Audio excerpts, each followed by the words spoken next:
Hello, and today we'll be doing a video on Grux, and I'll be showing you my build, my thoughts and opinions on him, as well as his abilities. Let's get into this.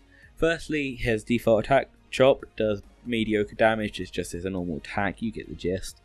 Secondly, his R1 ability is Double Pain, does an AoE that deals a base amount of damage and adds bleed to the enemy, drains 1% of their life at base rank, very useful. Smash and Grab, his AoE which pulls enemies towards him, as well as actually stuns them in that period for a brief second or so. Next, his Charge, simply his escape, and if you hit an enemy with it, you do a bit of damage. It's nothing powerful, but it's useful. Next, his ultimate, he hits his weapons together, does a stun, as well as each hit gains a bleed on the enemy, as well as doing increased basic damage against the enemy. Very useful. Next, let's go and see the build for him quickly. Now, Grux's build is very powerful in a sense, but everyone's got their own opinions on it, so don't take mine as the holy grail of builds, for instance.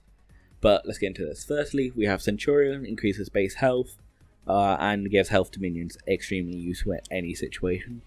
Next, his equipment or consumables, we have health potion, health token, mana potion, and scout sword, all very useful but situational. I don't use them too often, they're just there, handy. Next we have Flash Fire Piston, we have it with 2 minor strikes and a kinetic. Next after that we have another Flash Fire Piston with a kinetic, a minor kinetic and a minor strike, very useful. After this we have Brawler's Ward, strike and mana, useful, because mana and damage are always helpful. Then we have Tune Barrier, it has a greater barrier and 2 barriers just in case we go up against a heavy energy team or energy team base that's powerful as shit with Murdochs, gadgets, etc. Next we have Void Seal.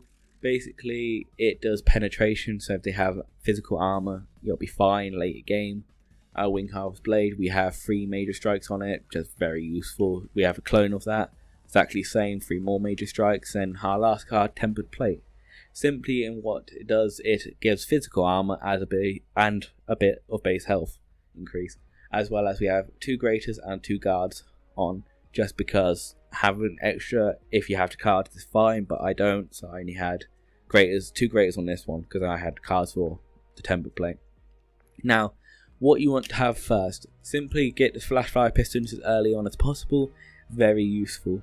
Next, I would suggest the Brawler's Ward, because the ward is very useful, it gives a bit of damage as well as mana, and it's quite cheap because it's 222 on all the upgrades, so it costs 6 for the upgrades fully to max out, very useful. Next, I would either go for Wind Carver or Void Steel Dagger. This is just because some people like Iggy always go armor resistance, and they can be a huge pain in the fucking asshole. So basically, if you need to, just have it, but if you don't, then go for Wing Harvest Blade, just base damage, very useful anyway. Then after that, I would go for Wing Harvest Blade or one of the armor resistance. So we will have Tune Barrier or Tempered Plate or Wing Harvest Blade.